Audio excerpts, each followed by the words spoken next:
በሰላም ጉዳይ ይቅርታ አድርጊልኝ።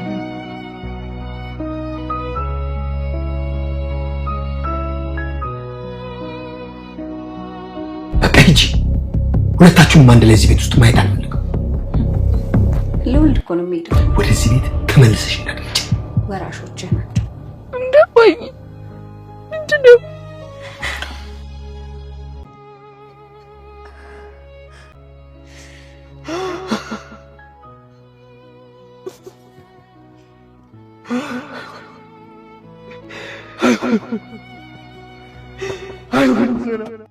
አቶ ደረጀ ከባድ ችግር ገጠመው። ቤቱ በሐዘን ተዋጠ። ሰላም ውድና የተከበራችሁ ውድ ቤተሰቦቼ ሰላማችሁ ብዝት ይበልልኝ እያልኩኝ አዝናኝና አጓጊ የሆነውን ዳጣን ድራማ ይዤላችሁ መጥቻለሁ። ተወዱታላችሁ ብዬም ተስፋ አደርጋለሁ። ተወደዳችሁት ቪዲዮን ሼር፣ ላይክ እያደረጋችሁ አበረታቱ ስል በአክብሮት ትጠይቃለሁ። አቶ ደረጀ ከባድ ችግር ገጠመው። ሰላም ለደረጀ ልጁ የእሱ እንደሆነ ነገረችው። ነገር ግን ይህን አያውቅም። እውነትም ሆኖ ማመን አውቃተው።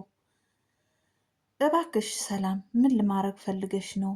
እውነት አባቱ እምቢ ብሎሽም ተሆነ እኔ ሄጄ ልጠይቀው ብሎም ይላታል። ጋሼ በፍጹም አይደለም እመነኝ የሚልም በግዳጅ ለማሳመን ሞከረች። እውነት ልጁ ሁላችንም እንደምናውቀው የሱ ነው።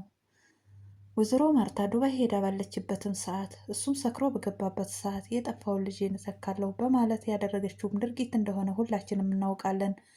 ነገር ግን አቶ ደረጀ ይሄን ነገር አያውቅም። ዛሬ ላይ እውነታውን ሲሰማ በጣም ፌንት ነቅሎ ወድቋል። ምን ነው ምን አደረግኩሽ? ቤቴንስ ለምን ትበጠብጫለሽ? እኔ ለማርታ የምገባይ ሰው አይደለሁም በማለት ራሱ ውስጥ ተጸጽቶ ገብቶ በጣም ልቡ ተሰብሯል። በጣም እያለቀሰም ነበረ። በዚሁም አጋጣሚ አቢጌልና ማርታ ቁጭ ብለው ሰላም መቼ ነው ቤትስ የምትሄደው? መቼ ነው አክስቷ ጋር የምትሄደው? ሰራተኛችንስ እንዴት ነው የምትመጣው? ሰራተኛ ቆንጆ መሆን የለባትም ስላያሉ ስለነሱ እየተነጋገሩም ነበረ። አቶ ደረጀ ከውጭ ተናዶም ስለነበረ ወደ ቤት ሲሄድ ስሜታዊ ሆኖም ነበር የገባው።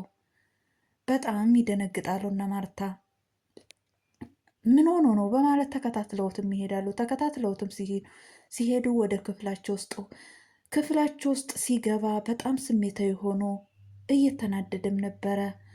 ምን ሆነክ ነው ብለውም ቢጠይቁት ምንም ሊመልስላቸው አልቻለም። በዚሁም አጋጣሚ በሩን ከፍቶ ወደ ውጭም ወጥቷል።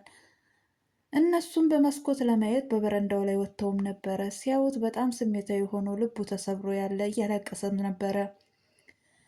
አንቺ ወደ ሰላም ጋር ደውለሽ አረጋግጪ፣ እኔ ደረጀን መከተል አለብኝ በማለት ወይዘሮ ማርታ ደረጀን ተከትለዋለች። እየጠራችውም ነበረ። በፍጹም እኔ አቶ ደረጀ እንደዚህ ሲሆን በህይወቴ አይቼው አላቅም በማለት እሷም አዝና በጣም እያለቀሰችም ነበረ። ሰላምም ልብሷን እያጣጠፈችም ነበረ። ልብሷን የምታጣጥፈው አክስቷ ጋር ሄዳም ለመውለድም ነበረ። ቀጥታ ደረጀ ወደ ሰላም ጋር ይሄዳል። ሰላምም ጋር ሄዶ አሁኑኑ ጓዝሽን ጠቅለሽ ውጭልኝ ብሎም ይላታል። እኔም እኮ ቀድሜ ነግሬ ካለሁ ግን የሚሄደው እኮ ለወልድ ነው ብላም አለችው። ብትወልጅም ወልደሽ እዚህ ቤት እንዳትመለሺ ብሎም ይላታል። ዳጣንም ይዣት ነው የምሄደው፣ አንዳንድ ነገር ታስፈልገኛለች፣ ተጎኔ መሆን አለባት ብላም ትለዋለች።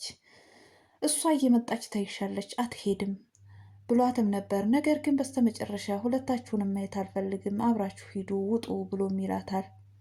በጣም ተጨንቆም ነበረ። በዚሁም አጋጣሚ ሁለቱም ልጆች አንተ ናቸው፣ ሁሉንም ነገር ተወለዱ ወዲያን እንነጋገራለን፣ ቤቱም ሁሉም ነገሩም ሀብቱም የነሱም ነው ይካፈሉ ካል በማለትም በነዚህም አይነት ነገር ማስፈራራቱን ጀምራበታለች።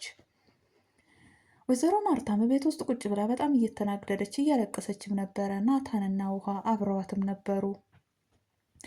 በዚሁም አጋጣሚ ናታን እባክሽ እትዬ እማዬ ተረጋጊ፣ ሁሉም ነገር ይስተካከላል፣ ወይም በስራ ምክንያት ይሆናል እንደዚህ ሆነ አባዬ ደግሞ ጠንካራ ነው። እኛ ወንዶች የሆነ ነገር ሲደርስብን እራሳችን ችግራችንን በራሳችን ለመፍታት እንሞክራለን።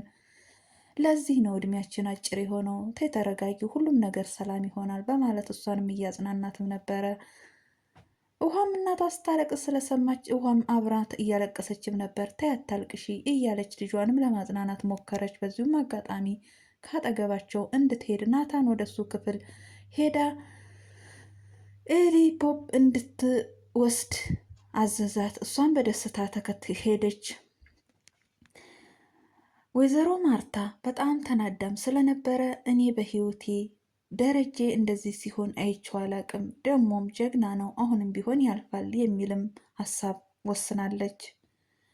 ዳጣ ክፍሏ ውስጥ ቁጭ ብላም ነበር። በዚሁም አጋጣሚ ኤቢ ቀጥታ ወደ ክፍሏም ሄዳ ተነሽና ምግብ ስሬም ብላም ትላታለች። ግን እንዴት አንቺ እኔ የሰራሁትን ምግብ እውነት ትበያለሽ ብላም አለቻት። ምን አድርገሽ ልትሰጭኝ አስበሽ ነው በማለትም ጠየቀቻት። እኔማ ምንም አድርጌ አልሰጥሽም ዋጨው በርበሬ ብቻ ነው ብላም አለቻት። ደግሞ ነገ ሰራተኛችን ትመጣለች፣ ግን አንቺ በሁሉም ነገር ትበልጭኛለች፣ ለምንድን ነው አንቺ ማሰሪው ብላም አለቻት። ዳጣ በትህትና እየተናገረቻት ነበር። ነገር ግን አቢጌል የምትመልስላት ምላሽ በጣም ልብ ሰባሪም ነበረ። የምትመጣው ሰራተኛም ቆንጆ ነች ብላም አለቻት። ሁለተኛ ታሷ ጎን ጎን እሆናለሁ ብትይ ገድዬ ነው የምወረውርሽ እያለችም ስታስፈራራትም ነበረ። ዳጣ ሰላም እስከምትመጣ ድረስ ነው እንጂ ሰላም በግዝ ትመጣለች፣ ሳምንት ተወለደች፣ ሳምንት አትቆይም ብላም አለቻት። ነገር ግን ሰላም እዛ ቤት ውስጥ እንደማትመለስ ወስናም ነገረቻት። ለእናቷም የምትመጣው ሰራተኛ ቆንጆ መሆን የለባትም እያለች የቅናት መንፈስም ስታወራትም ነበረ። በዚሁም አጋጣሚ ደረጀ እና ማርታ አንድ ላይ በመኝታ ክፍላቸው ውስጥ ሆኖ እባክህ ደረጀ ምን ሆነክ ነው? ለምንድን ነው እሱ ብቻህን የምትጨነቀው? ለምንድን ነው እኔን የማትነግረኝ? ሁላችንም እኮ ተጨነቅን። ዳጣም አለቀሰች እንዳባት፣ ውሃም በጣም አለቀሰች። አቢጌልም ለሰው ደንታ የማይሰጣት ልጅ እሷን በጣም ተጨነቀች። ሁላችንም ቤቱ በሀዘን ተዋጠን ብላም አለችው። ስላስጨነኳችሁ በጣም ይቅርታ፣ ሁሉንም ነገር እኔ ያስተካክለዋለሁ፣ በቃ አትጨነቁ፣ ተኚ የሚል ምላሽ ነው የመለሰላት። ምንድን ነው የሆንከው ነገር? እኛ ይቅርታ እንድትጠይቀን ሳይሆን ብቻ ግን ለምን ትጨነቃለህ? ለምንድን ነው የተጨነቅከው ብዬ ነው የጠየቅኩ። ምን ሆነክ ነው ብላም አለችው። ሊነግራት ፍላጎትም አልነበረውም። እባክሽ ደክሞኛል፣ ተኝ በቃ በማለትም የውሃ ማልቀስ እንግዲህ እሱንም ውስጡን ረብሾትና አስጨንቆትም ይገኛል። አንተ ያስጨነቀክ የውሃ ማልቀስ ብቻ ነው? የእኛስ የዳጣስ የኤቢስ የእኛስ ሀዘን አንተን አላስጨነቀክም? በማለት እባክህ ምን ሆነክ ነው ንገረኝ እያለች አሁንም እየተማጸነችዋለች። ነገር ግን ሁሉን ነገር አስተካክለዋለሁ በማለት እሱም ወስኖ ተኝ ተባብለው እነሱም ነገሩን አልፈውታል። እነ ውሃ ኤቢና ናታን ፊልም እያዩም ነበር። በዚሁም አጋጣሚ አቢጌል ለናታን አጠገቡ ቁጭ ብላ ግን ለምንድን ነው አባዬና እማዬ እንደዚህ የተጨነቁት? እማዬስ ለምን አለቀሰች? አባዬስ ለምን እንደዚህ ሆነ ታውቃለህ? ብላም አለችው። እኔ አላውቅም ግን እስቲ እንደው ገምት። እሷ እንዲያወራት ፈልጋ ነው፣ ነገር ግን ናታን ሊያወራትም አልፈለግም። እስቲ ገምት ምን ሆነው ነው ብላም አለችው። እኔ ምንም የማውቀው ነገር የለም፣ ለምን እነሱን ሄደሽ አትጠይቂያቸውም ብሎም ይላታል። እሺ ዛሬ እነ እማዬም ተኝተዋል፣ ዳጣም የለችም፣ ዛሬ አንተ ክፍል አብረን ማደር አለብን የሚል ጥያቄም ጠየቀችው። በጣም ተናደደ።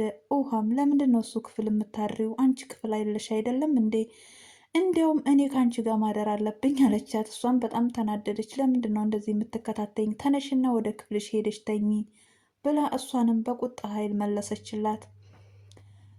ናታንም እኔ ዳጣ ስላሌለች ሳይሆን ይህንን ማድረግ አልችልም፣ ለምንድን ነው የማትተኝ?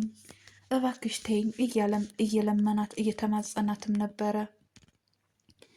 በዚሁም አጋጣሚ ውሃም ለምንድን ነው አንቺ ክፍል አለሽ፣ ክፍልሽ ውስጥ አተኝም እንዴ? እናታን ክፍል ለምንድን ነው የምትተኙ? እንዲያውስ ዛሬ አብሬሽ ታንቺ ጋር አድራለሁ የሚል ምላሽም ነበር የመለሰችላት። በጣም ተናዳም ነበረ። በጣም እየጨቀጨቀችው ስለነበረ በዚሁም አጋጣሚ ናታን በጣም ስሜታዊ ሆኖ ተናዶ በቃ እዚህ ቤት ማምሸት አይቻልም ማለት ነው በማለት በጣም ተናዶ ወደ ክፍሉም ሄዷል።